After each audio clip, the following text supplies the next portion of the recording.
Halo halo, selamat pagi. Oke, kembali lagi di market update ya, weekly market update kali ini. Nah, ini lumayan spesial kalau menurut gue pribadi ya, karena market kripto sekarang ya, khususnya Bitcoin ya, dan market secara umum sebenarnya lagi kondisi merah ya, termasuk US stock serta indeks-indeks yang cukup mainstream di dunia. Itu semuanya merah, kecuali gold. Dalam weekly market update kali ini ada sebuah pertanyaan sebenarnya, apakah Bitcoin sudah mendekati top cycle sebenarnya kan, atau udah top cycle juga kan? Nah, pastiin lo tonton video ini sampai habis ya, karena di sini gue bakal share ke kalian daging ya, dan pastiin lo nggak kolesterol. Oke, langsung aja kita ke market update. Oke, nah gimana kondisi makro sekarang ya? Ini langsung aja kita cek ya.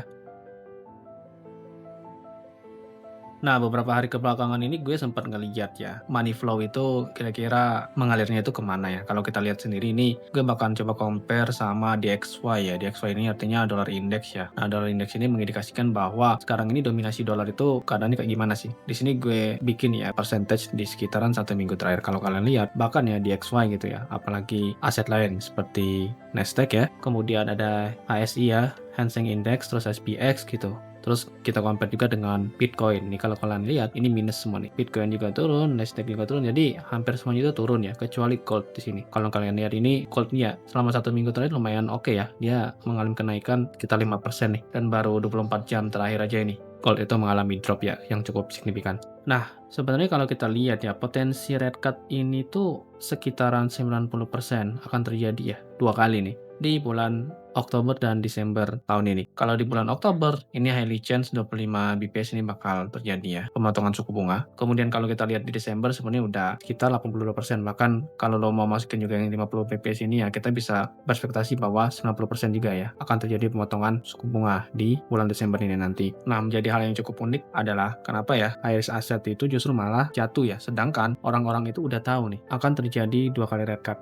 Nah, ini udah gue sampein sebenarnya di atas market update ya, atau di market update di minggu sebelumnya ya. Yang jadi concern adalah soal ketidakpastian. Nah, pertama ya, sebelumnya itu Trump sempat nge-tweet soal tarif. Nah, soal tarif ini tentu bakal jadi concern tuh terkait inflasi itu sendiri, ya kan? Inflasi di US itu sekarang itu di sekitar 2,9%, yang mana masih cukup tinggi, sedangkan mandat The Fed itu berada di angka sekitar 2%. Nah, masih cukup jauh ya kalau menurut gue pribadi ya. Dan kondisi sekarang sebenarnya US ini sendiri kan ekonominya lagi nggak baik ya. Nah, yang jadi concern para investor ya, yang gue lihat ada potensi sebenarnya stagflasi terjadi. Dalam artian inflasi tetap naik gitu ya, tapi pertumbuhan ekonomi juga tetap melambat gitu, atau ekonomi masih lemah gitu ya. Sehingga ada potensi sebenarnya ya stagflasi ini yang ditakuti oleh para investor. Nah, selain itu juga sebenarnya tingkat ketidakpastian ini juga dipengaruhi ya oleh news-news seperti Trump sebelumnya gitu. Makanya gold ya dan US 10-year Treasuries juga kalau kalian lihat itu mengalami kenaikan ya. Kalau US 10-year Treasury itu mengalami penurunan ya yieldnya, karena memang orang-orang ya memasukkan uangnya ke situ tuh, ke US 10 years treasury juga. Jadi ada dua ya sekarang, dua aset yang memang lagi dilirik oleh para investor, yaitu gold dan juga bonds ya.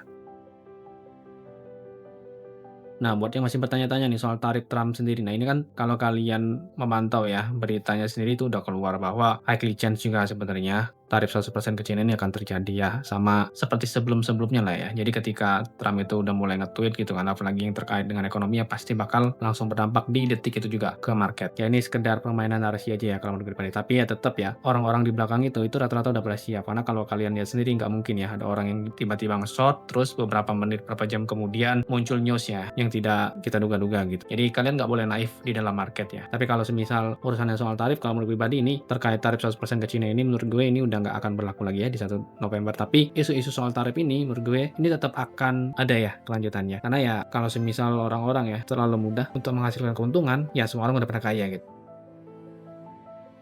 Oke, kita lanjut ke market outlook.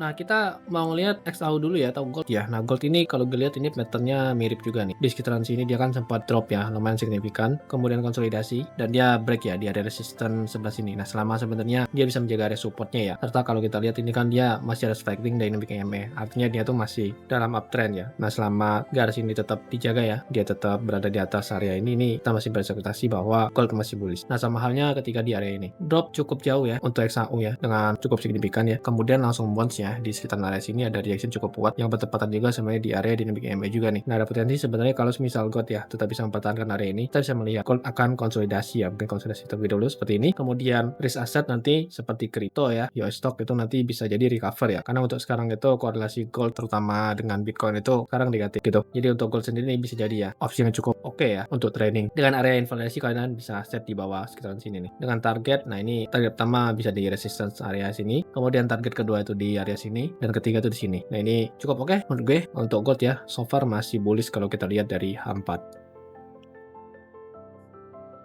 Ya ini sekarang gue mau nyampein satu data yang cukup menarik menurut gue pribadi dan bisa jadi kalian masih banyak yang belum pada tahu. Nah, Cina ini lumayan unik kan sebenarnya. Di 2 tahun terakhir ini, kalau kalian lihat ini spiking banget nih untuk gold stock levelnya. Ini data diambil dari 2009 sampai 2005. Nah, ini ada sesuatu kalau menurut gue ya. Cina itu udah bersiap untuk sesuatu yang besar ya. Secara makro menurut gue ya. Mungkin untuk long term nanti ini menurut gue ya, keadaan ekonomi dunia ini memang lagi nggak baik-baik aja gitu ya. Terutama ketika Cina udah benar-benar siap-siap nih. Ya udah lama nih kayaknya ngumpulin gold ya. Udah 2-3 tahun yang lalu Cina ini ngumpulin gold yang bisa menjadi indikasi buruk sebenarnya untuk keadaan market di dunia ya. Nah, kita ke crypto outlook ya.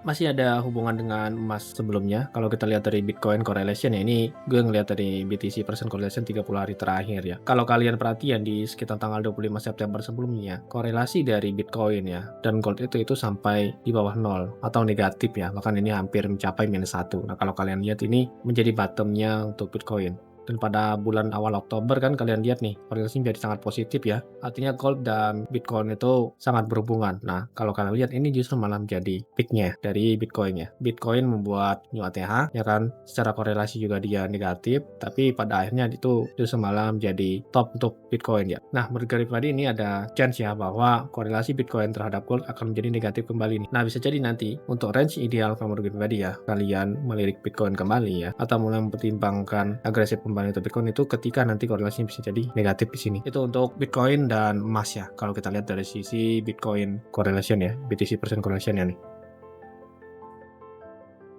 Nah, ETF flow kalau gue tarik ini ya dari dari awal ETF sendiri ada di tahun 2024 ya, di awal Februari sama Maret gitu. Nah, kalau kita tarik di garisnya ini sebenarnya masih bullish dalam artian trennya itu masih uptrend ya. Dan gue juga ngelihat pattern yang cukup menarik di sini. Kalau kalian lihat ini kan ada beberapa bar ya, 4 sampai 5 bar, kemudian negatif. Nah, setelah negatif ini ketika ada satu bar positif, nah ini langsung melanjutkan lagi nih, ya kan ETF net flow yang positif juga dan terbentuklah 3 bar setelahnya. Nah, kalau gue lihat ya ini kemungkinan besar pattern yang sama akan terulang nih. Di sini kita dapati net flow-nya negatif ya di bulan sekitar Agustus, kemudian Septembernya mulai positif, Oktober positif. Nah, high click chain sebenarnya kita bisa ngelihat ya di sisa Q4 ini kita bakal ngelihat inflow ya ETF ini bakal jadi sangat-sangat positif gitu, atau terdapat inflow yang cukup signifikan. Meskipun kalau kita lihat dari 30 hari terakhir ini minus 30 juta ya. Tapi kalau kalian lihat sendiri ya inflow di bulan Oktober ini masih sangat-sangat oke ya kalau kita lihat dari ETF flow sendiri. 30 juta ini relatif sedikit kalau untuk Bitcoin. Oke, nextnya kita bahas yang lain.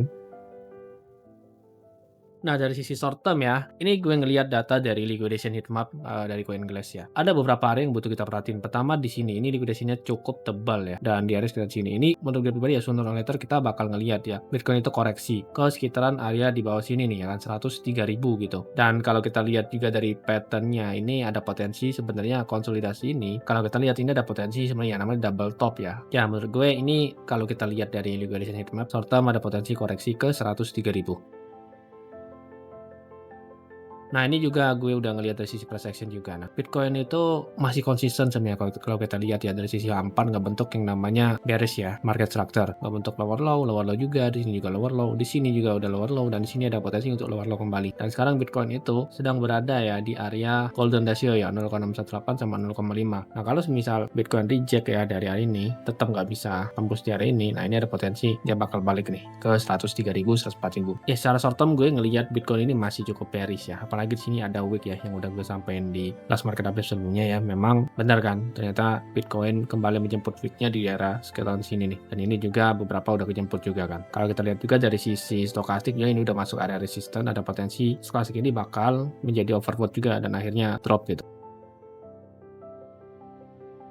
pertanyaan juga sebenarnya. Yang namanya market itu nggak mungkin dia akan naik terus, pasti ada kalanya dia turun, dan nggak mungkin dia turun terus, pasti ada kalanya dia naik. Nah, sama seperti Bitcoin gitu. Hal yang cukup menarik menurut gue pribadi itu di Fear and Greed Index ini udah mencapai ke level fear. Kalau gue lihat ya, ini ada potensi memang Fear and Greed Index ini bakal menyentuh ke level extreme fear kembali. Nah, ketika nanti Bitcoin ya Fear and Greed Index ini ya menyentuh area sini yang mungkin di level 20, nah menurut gue pribadi bisa ya cukup agresif. Dalam artian kalian bisa berekspektasi cukup bullish di area sekitar sini. Kenapa? Karena based on historis ini kan dropnya cukup jauh ya, dari 100 ribuan ya ke 75 ribu, itu kan 20 persenan ya, 20 sampai 30 persenan ya dropnya ya. Dan juga kemungkinan akan terjadi hal yang sama ya nanti ketika nanti Bitcoin sampai Fear and Greed Indexnya itu mencapai ke level 20, kalian bisa ngelirik potensi-potensi termasuk Bitcoin sendiri ya, untuk ya melihat potensi buy setup gitu ya di area sekitar sini gitu.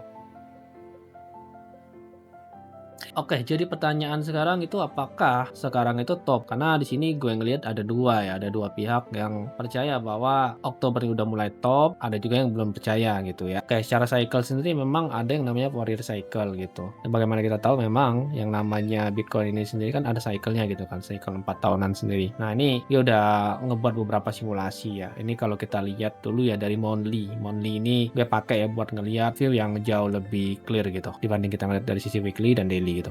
Nah, kalau kita lihat di monthly ini ya, cara tren itu kita bisa lihat ya ketika Bitcoin itu patah ya trennya, atau dari dynamic EMA ini dia di break gitu. Nah, ini bear market terjadi. Nah, untuk situasi sekarang gue belum ngelihat bahwa dynamic EMA ini di break, yang berarti bahwa sebenarnya secara tren ini masih uptrend gitu. Nah, kemudian beberapa area yang kalian harus perhatiin seperti ini nih. Monthly close merah itu drawdown-nya lumayan ya, dari 20% sampai 30%. Anggap ya drawdown-nya itu di 20%. Nah, kalau misalnya konsolidasi ini ya kan maksimal drawdown-nya itu sampai 20%, maka kalian bisa berekspektasi bahwa Bitcoin itu akan mengunjungi sekitar area 100 ribu nih. Ada potensi ke 100 ribu sampai 101 ribu gitu ya. Balik ke sini lagi nih. Dan menurut gue area yang harus kalian perhatikan juga ini ada di area support resistance flip, karena kalau kita lihat secara historis ini kan sempat konsolidasi, tapi dia tuh nggak nge-break nih area istilahnya itu support resistance flip sebelumnya. Ini juga nggak nge-break ya. Dia memang drop cukup jauh 30%, tapi dia nggak nge-break area sini kan, support resistance flip sebelumnya juga. Ini juga sama halnya ya. Ini kan area support resistance flip sebelumnya, ini juga nggak nge-break ke bawah. Nah, kalau ini ke bawah, nah ini ada potensi sebenarnya dia ke sini nih, ke area 100 ribu, ya bisa jadi gitu kan. Dan dia juga bakal nge-visit area dynamic EMS, area sekarang sini nih. Kalau menurut gue ini ada potensi sebenarnya Bitcoin bakal drop, bisa jadi ya mengejar week sebelumnya, bahkan sampai ke level terburuk itu 20 sampai 25% koreksi gitu. Jadi area 100 ribu itu masih cukup menarik kalau menurut pribadi ya gitu. Oke, ya intinya selama super resistance flip ini tetap bisa bertahan ya di atas ini, menurut gue pribadi ya Bitcoin masih bullish gitu. Cuman kalau kita lihat secara history reward ini mungkin udah nggak ideal lagi gitu. Sekarang gue tertarik juga ngelihat dari sisi stokastik ini sendiri di bawah ini kan area ini di area support nih. Ini udah mulai masuk ke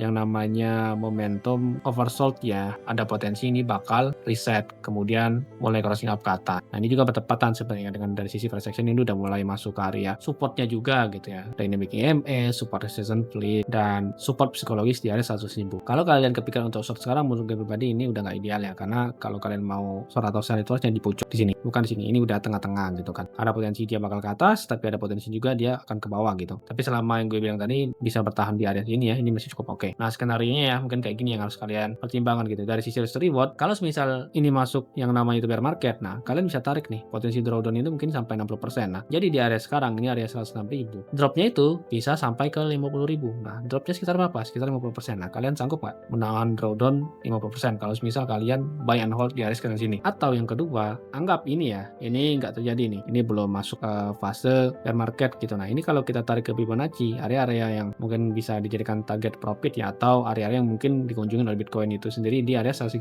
sama 150.000. Nah, di area sekitaran sekarang ini, kalau semisal nih, anggap ini gue bulatin jadi 100.000 kan. 100.000 ke atas itu kan berarti 55% atau 50% lah ya. Ke bawah itu 50% juga kan. Jadi antara risk to reward dari sisi drawdown dan dari sisi selain itu reward, ini 1:1 gitu kan. Atau bisa jadi kurang sebenarnya, tergantung perspektif. Kalau kalian ngerasa Bitcoin itu topnya di 200.000, ya itu masih cukup jauh ya. Risk to rewardnya sekitar 1:2 gitu. Nah, cuman di sini gue pengen kalian tuh berpikir secara logis juga lah ya, ngelihat dari sisi potensi risk to rewardnya. Ya kalau menurut gue pribadi ya masih ya, untuk Bitcoin ini masih bullish lah, dengan target ya di sini, bisa di set di sini dan di sini.